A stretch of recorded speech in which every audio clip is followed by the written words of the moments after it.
Hello दोस्तों, this is my YouTube channel. मैं Shailendra aporia. मैं अपने शैलेंद्र अपोरिया यूट्यूब चैनल पर आपका स्वागत करता हूं। और मैं आज भूगोल का जो मैं पिछली 3 वीडियो अपलोड कर चुका हूं, ये मेरी 4th वीडियो है।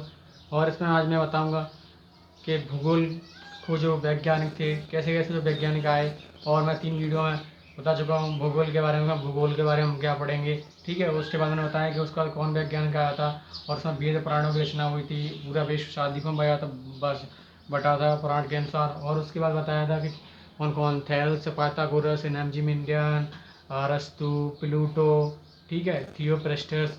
तो हम थियोप्रेस्टस तक पहुँच चुके थे। जो मेरी 3 वीडियो हैं, आपने वो 3 वीडियो नहीं देखी तो पहले उन 3 वीडियो को देखिए, उसके बाद ये बिल्कुल समझ में आएगा, बिल्कुल ईजिली, ठीक है। तो मैं चलो आज शुरुआत करता हूँ। थियोप्रेस्टस के बाद कौन आया था। थियोप्रेस्टस के बाद थियोप्रेस्टस के बाद इराटोस्थेनेस आया था। कौन आया था? इराटोस्थेनेस। तो इराटोस्थेनेस ने क्या कहा था? तो थियोप्रेस्टस के बाद इराटोस्थेनेस आया था। इराटोस्थेनेस ने कहा था कि जो जो रेस्टो जो है ना, जो पृथ्वी की जो परदी है ना, उसकी गणना की थी इराटोस्थेनेस ने। क्या किया था इराटोस्थेनेस ने? पृथ्वी की परदी की गणना की थी, ठीक है। पृथ्वी की परदी की गणना की थी इराटोस्थेनेस ने। और उन्होंने विश्व मानचित्र बनाया। क्या किया था? और उन्होंने विश्व मानचित्र बनाया था। उस समय का सबसे प्रमाणित मानचित्र माना जाता है। इराटोस्थेनेस ने जो मानचित्र बनाया था वो उस समय का सबसे प्रमाणित मानचित्र बनाया जाता है। इसलिए उन्हें व्यवस्थित क्रमबद्ध भूगोल का जनक माना जाता है। किसको? इराटोस्थेनेस का। और जियोग्राफ का शब्द दिया था उन्होंने। क्या किया? जियोग्राफ का शब्द दिया था। और नंबर 2 विश्व मानचित्र बनाया, ठीक है। और नंबर 3 उन्हें पृथ्वी की परिधि गणना की थी। इसलिए उन्हें व्यवस्थित क्रमबद्ध भूगोल का जनक माना जाता है। किसको? इराटोस्थेनेस को, ठीक है। तो कौन है? इराटोस्थेनेस,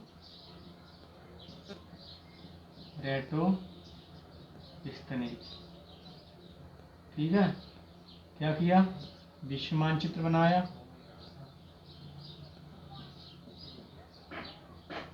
ठीक है। नंबर 2 क्या किया? ये आपको देख लेना होगा, ये नहीं सकता, ठीक है। कौन था? इराटोस्थेनेस, ठीक है। क्या किया इराटोस्थेनेस? नंबर 1 पृथ्वी की परिधि की गणना की। पृथ्वी की परिधि गणना, ठीक है। नंबर 2 जियोग्राफ का शब्द दिया। क्या दिया था? जियोग्राफ का शब्द दिया, ठीक है। नंबर 3 विश्व मानचित्र बनाया। क्या किया? विश्व मानचित्र बनाया, ठीक है। इसलिए उन्हें क्रमबद्ध या व्यवस्थित भूगोल का जनक माना जाता है। किसको? इराटोस्थेनेस को। व्यवस्थित या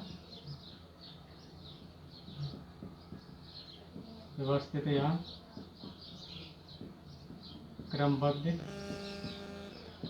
भूगोल का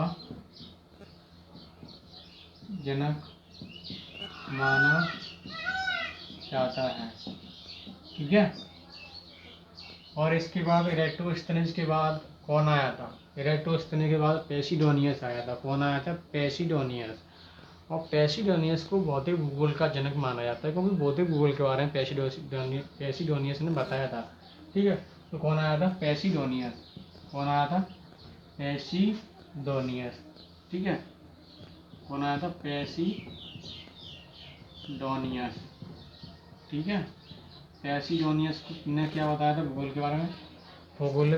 भौतिक भूगोल का ने भौतिक भूगोल बताया। भौतिक भूगोल का कुछ बताया था, इसलिए इन्हें भौतिक भूगोल का जनक माना जाता है। भौतिक भूगोल का जनक माना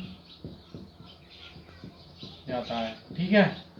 और उसके बाद कौन आया था? उसके बाद आया पोलिलियस। कौन आया था? पोलिलियस, ठीक है। कौन आया था? पोलिलियस।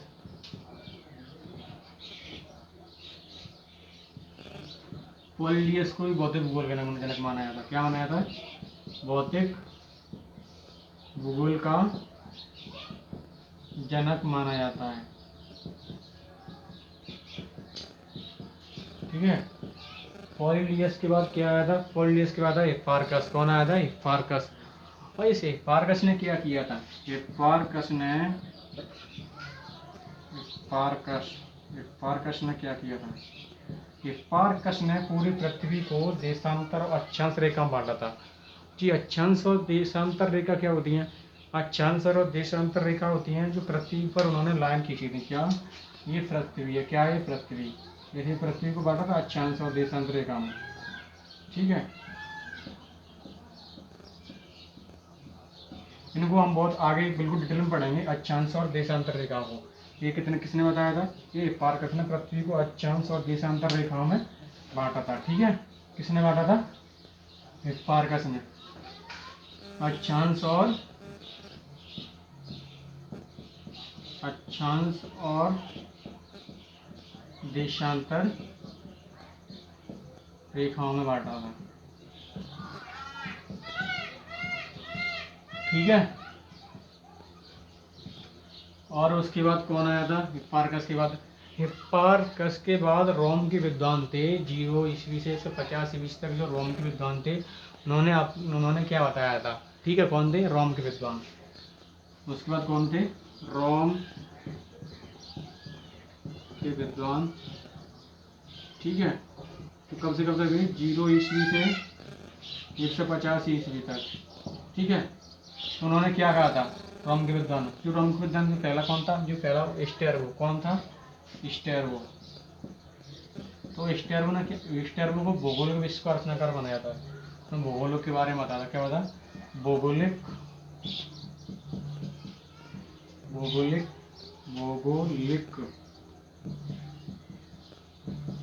विश्व का रचनाकार माना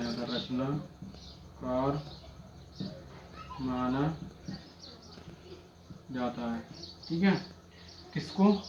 स्टेरगो को। नंबर 2 कौन आया था? उसके बाद टोलमी आया था। ठीक है, टोलमी ने क्या बताया था? टोलमी ने बताया था टोलमी की जो पुस्तक है अल्मागास्ट। क्या है टोलमी की पुस्तक?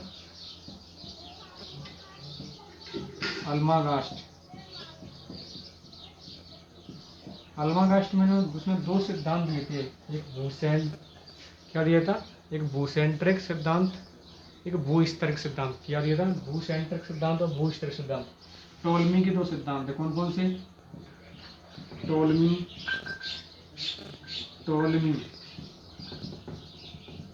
टोलमी के सिद्धांत। नंबर 1 भूसेंट्रिक,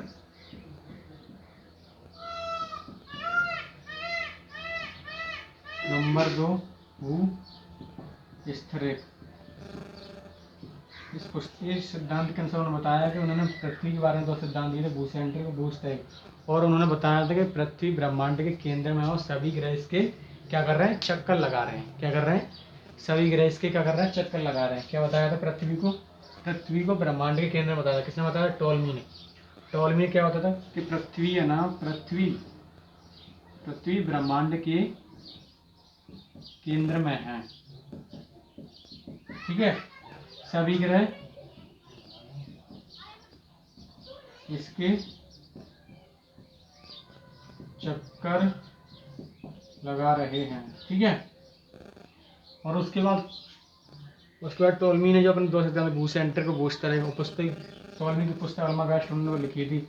और उन्होंने बताया कि जो पृथ्वी है ना, वो ब्रह्मांड के केंद्र में है। ठीक है, किसने बताया? टोलमी ने। ठीक है, टोलमी के बाद क्या होता है? टोलमी के बाद होता है भूगोल में अंधयोग को पढ़ेंगे। टोलमी के बाद क्या पढ़ेंगे? भूगोल में अंधयोग। आप इनको नोट कर लीजिए, फिर मैं इनको हटा देता हूँ। ठीक है, उसके बाद आगे बढ़ते हैं। चलो मैं इनको हटा देता हूँ।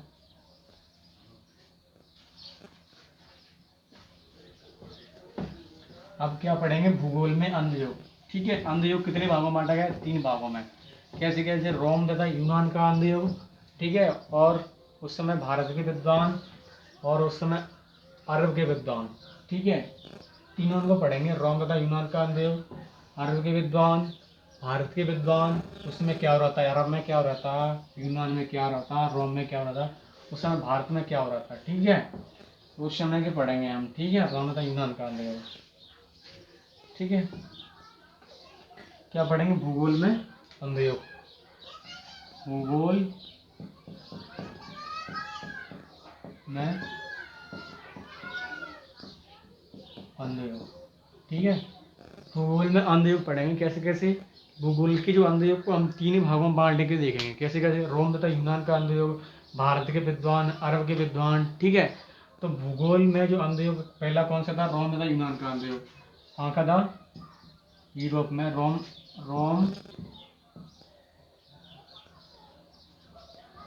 सबसे पहले कहाँ? रोम भूगोल में अंधयोग था, तो यूरोप में अंधयोग सबसे पहले यूरोप में देखा जा सकता है, यूरोप का अंधयोग।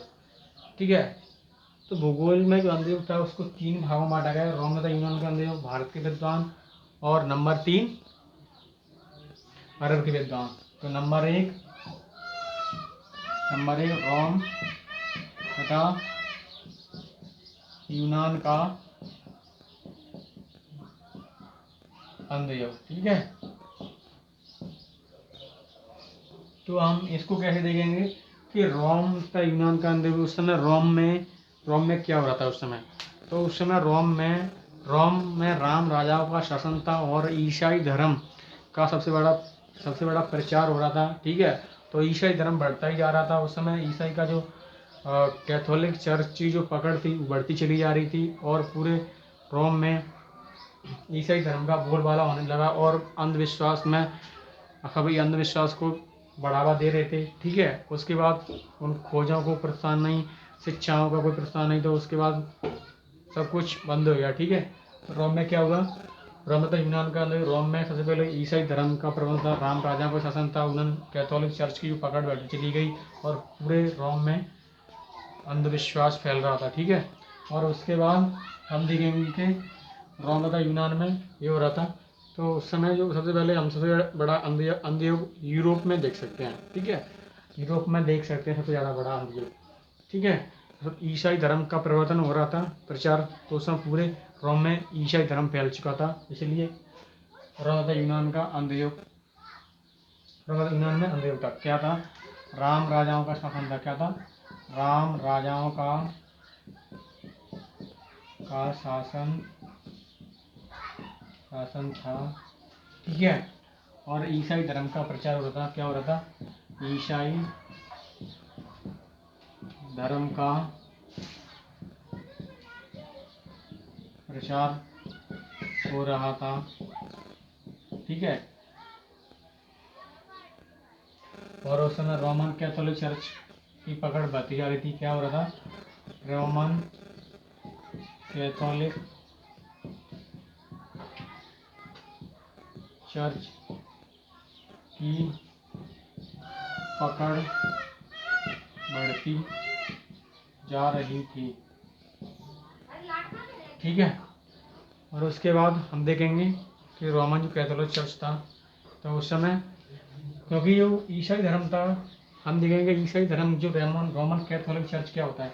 तो रोमन एक कैथोलिक जैसे मस्जिद होती है ना, इस्लाम धर्म में मस्जिद, ऐसे ही ईसाई धर्म में रोमन कैथोलिक चर्च होते हैं। ठीक है, तो उस समय जो कैथोलिक चर्च ईसाई धर्म है ना, वो खुला धर्म है। ठीक है, तो कोई भी जाकर के हिंदू या मुसलमान या कोई भी ईसाई बन सकता था। ठीक है, तो उन्होंने धर्म का प्रचार कर रहे थे और धर्म प्रवर्तन के लिए बोले थे कि ईसाई धर्म में शामिल हो जाओ। ठीक है, तो ये खुला धर्म है, और रोमन कैथोलिक चर्च की पकड़ बढ़ती जा रही थी रोम में, क्योंकि सबसे है ना ईसाई धर्म को प्रचार दे रहे थे, क्योंकि ईसाई बनो सब। ठीक है, तो उसके बाद हम देखेंगे रोमन कैथोलिक बढ़ते जा रहा था और अंधविश्वास में बढ़ते जा रहे थे। क्या हो रहा था? अंधविश्वास बढ़ते जा रहा था। ठीक है, और शिक्षाओं का अभाव था, कोई प्रोत्साहन नहीं दे रहा था, खोजों को कोई प्रोत्साहन नहीं दे रहा था। ठीक है, तो ये वहाँ पर सबसे बड़ा अंधयोग चला था। कहाँ पर? रोम तथा यूनान में। ठीक है, और उसके बाद हम देखेंगे भारत के विद्वान उस समय के। क्या था? भारत के विद्वान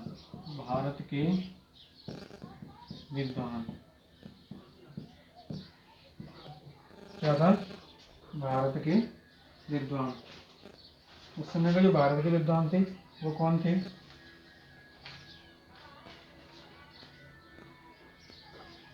उस समय जो भारत के विद्वान थे वो कौन थे? 150 ईस्वी से 1400 ईस्वी तक। ठीक है, और उस समय भारत में क्या हो रहा था? इस समय भारत में क्या होता है उस समय? भारत के विद्वान कौन थे? भारत के विद्वान थे नंबर 1 आर्यभट्ट। कौन थे नंबर 1? आर्यभट्ट। ठीक है, तो